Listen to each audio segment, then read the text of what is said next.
Barracas ya son 3 las mujeres que murieron por el ataque de un vecino a la habitación de hotel donde vivían. Una cuarta todavía está internada con quemaduras. Una persona que las venía hostigando reiteradamente les lanzó una bomba molotov mientras estaban durmiendo. El 6 de mayo del 2024, los medios argentinos daban cuenta de un crimen que inicialmente se tomó como el final espantoso de una disputa entre vecinos. Pero pronto se supo que el motivo era otro.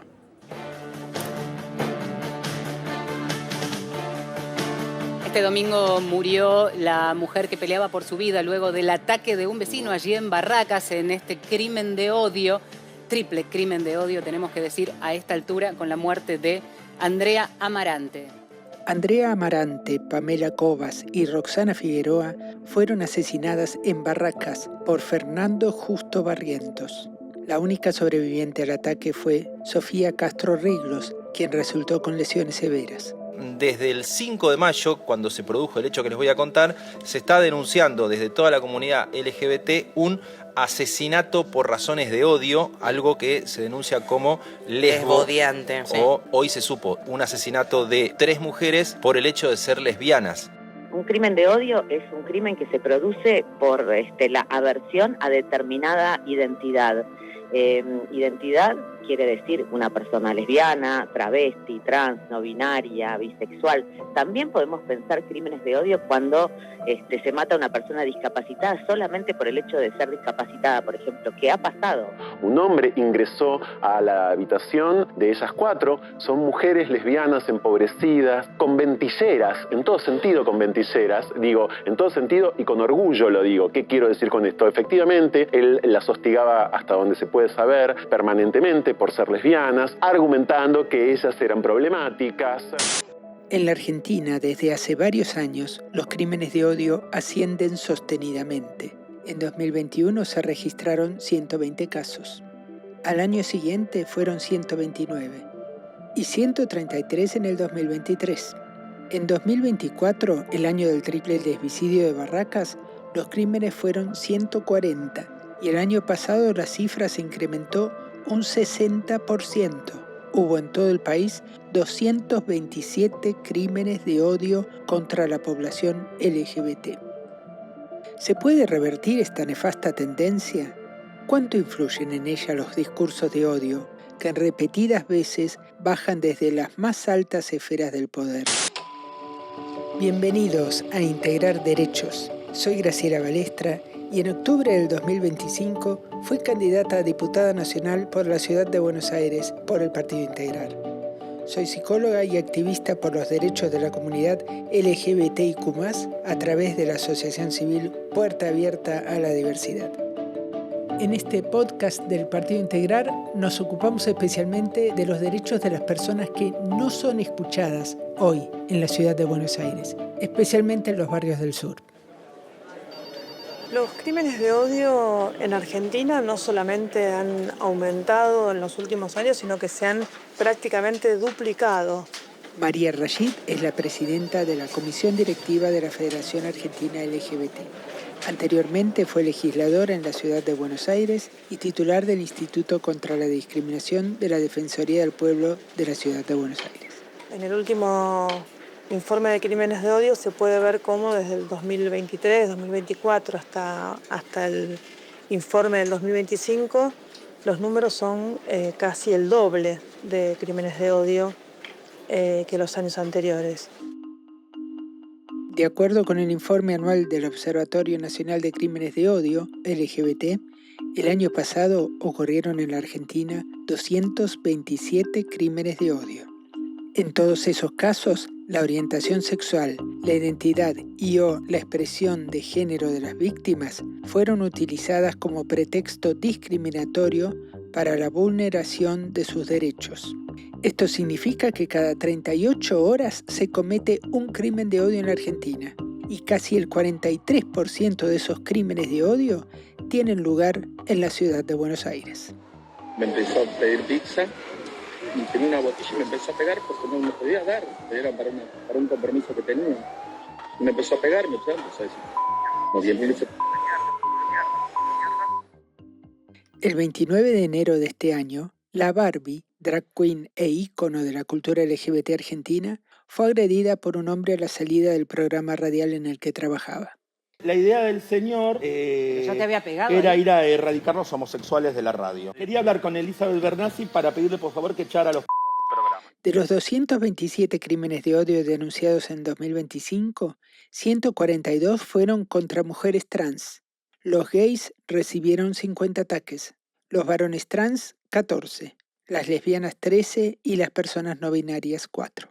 El lunes, cuando terminamos el programa acá, nos despedimos como siempre. Y cuando voy hasta la esquina de Medrano y Guardia Vieja, un chabón, sin mediar ningún tipo de palabras, me dio 3 trompadas en la cara y acá, porque justo me corrí y me dieron acá. El 2 de marzo de este año, el periodista Lucas Román fue agredido al salir de la radio en la que es columnista. Obviamente que no sé quién es, hice la denuncia, estoy con el CELS también averiguando, pero sí lo que sé es que esto fue el día posterior a que el presidente habló diciendo me encanta domarlos, me encanta verlos sufrir, les quiero dejar el mandril.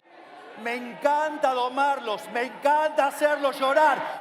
Y le dejamos el como un mandril. María Laura Olivier, secretaria de la Comunidad Homosexual Argentina, apoya la relación que hace Lucas entre el ataque que recibió y el discurso de Javier Milei. Claramente hay una relación directa entre los discursos de odio en los espacios públicos, en las redes sociales, con el ejercicio de la violencia física.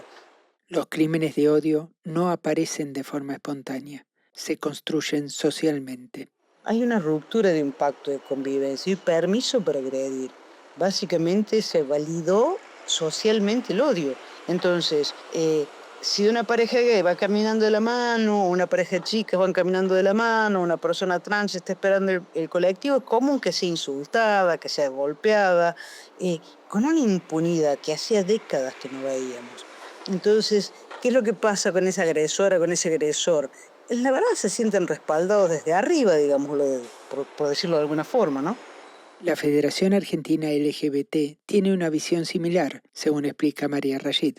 Nosotros entendemos, y así lo entienden los organismos internacionales y organizaciones sociales y políticas de derechos humanos, que los discursos de odio tienen una relación directa con la violencia y la discriminación en la vida cotidiana. Esto es algo que ha sido estudiado. Las situaciones y la violencia social y política en un país empieza con la violencia verbal y los discursos de odio siendo instalados desde lugares de poder.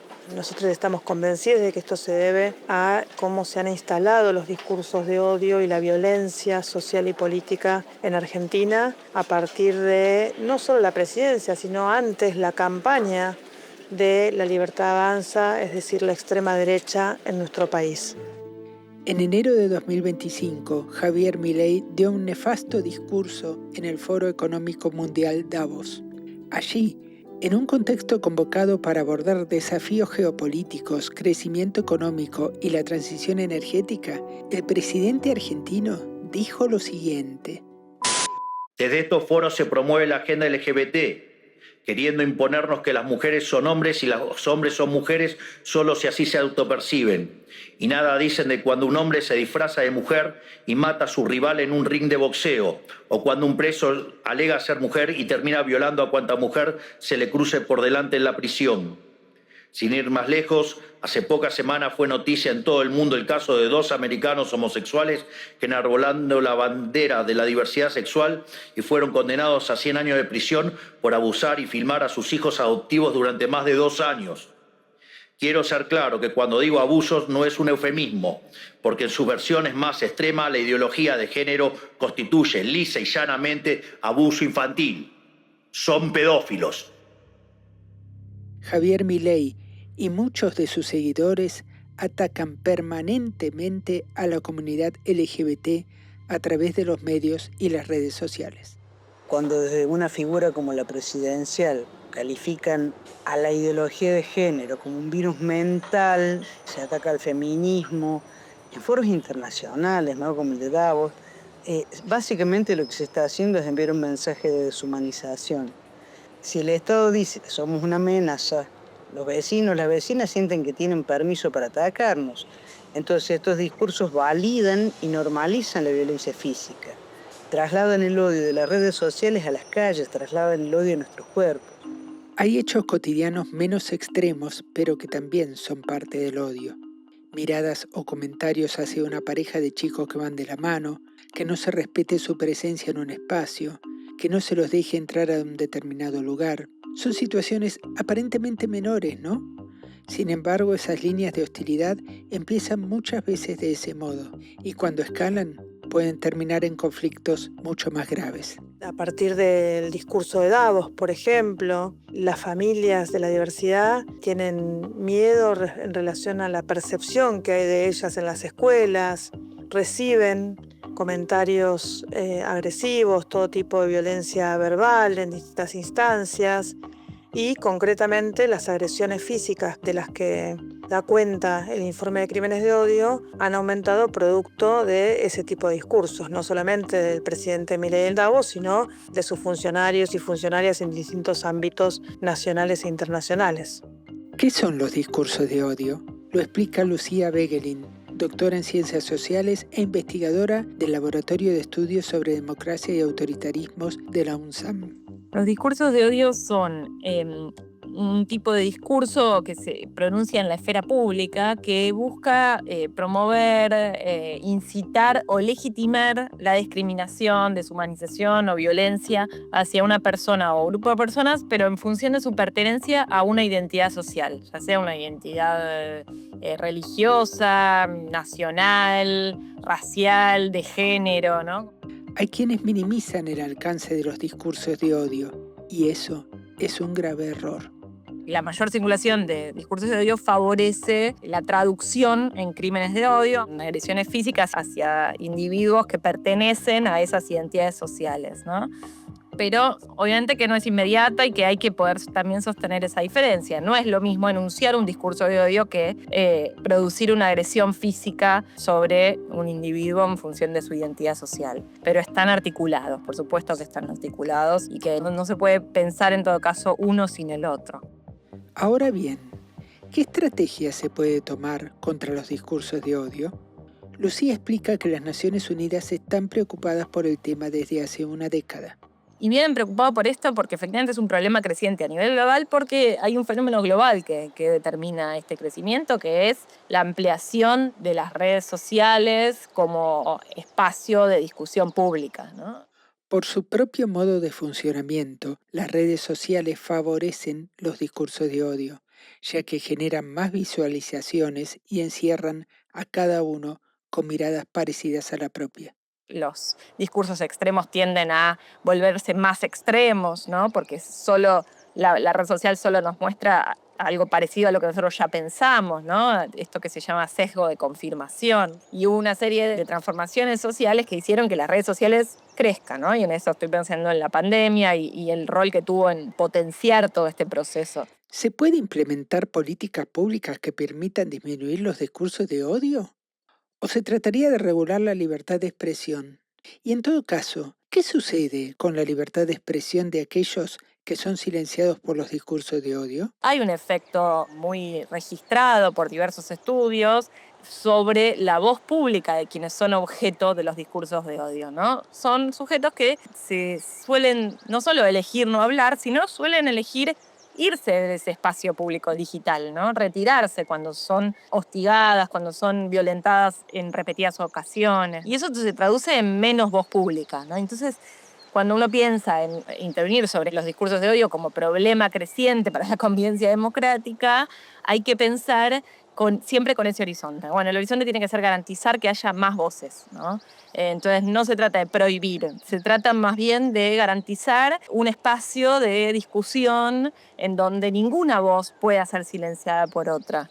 Las redes sociales no tienen más regulación de la que plantean sus propios dueños y los estados aparecen como si estuvieran atados de manos al respecto. Hay que pensar quién tiene la capacidad, en todo caso, de regular esos discursos, porque si queremos que sea el Estado quien los regula, bueno, hay que ver qué estados, hay que ver qué organismos del Estado, cómo construir un organismo del Estado que no dependa del poder político inmediato. Pero bueno, se trata de reconstruir de algún modo la soberanía sobre ese espacio público digital que hoy está absolutamente entregada a unas pocas empresas. La visión de María Laura Olivier es que en este momento al Estado argentino no le interesa brindar ninguna clase de respuesta frente al odio. Pensar que el Estado nos va a brindar alguna respuesta me parece casi una ingenuidad. Cuando el Estado no actúa frente a los discursos de odio, también está tomando una decisión política. Creo que las medidas urgentes que se deben tomar son desde los movimientos sociales, son desde las asociaciones civiles como la Comunidad Homosexual Argentina. Tanto María Laura Olivier como María Rashid consideran crucial reconstruir el Instituto Nacional contra la Discriminación, la Xenofobia y el Racismo. Obviamente, no tienen esperanzas de que eso suceda durante el gobierno de Javier Milei, que fue quien lo cerró. Hay que reconstruir el INADI, hay que reconstruir un Ministerio de Mujeres, Géneros y Diversidades, hay que reconstruir toda esa política pública que se desarrolló anteriormente y, por supuesto, mejorarla, porque no queremos un Ministerio de Mujeres, Géneros y Diversidades que no funcione como sucedía cuando existía. Queremos un ministerio que funcione, queremos un INADI que pueda dar respuestas más fuertes, más contundentes, que tenga mayor poder, mayor injerencia para poder dar respuesta a las situaciones de discriminación. Queremos un poder judicial preparado para responder a las situaciones de discriminación. Hay que hacer reformas estructurales en el Estado, pero para empezar, que lo principal es reconstruir todo lo que se destruyó y avanzar en una ley antidiscriminatoria que permita respuestas más contundentes y concretas ante las situaciones de discriminación. Hay que actualizar la ley que tenemos vigente desde el año 88 para incluir específicamente a la orientación sexual y a la identidad de género como agravantes. Poder entregarle a la justicia algún tipo de herramienta real para condenar el odio.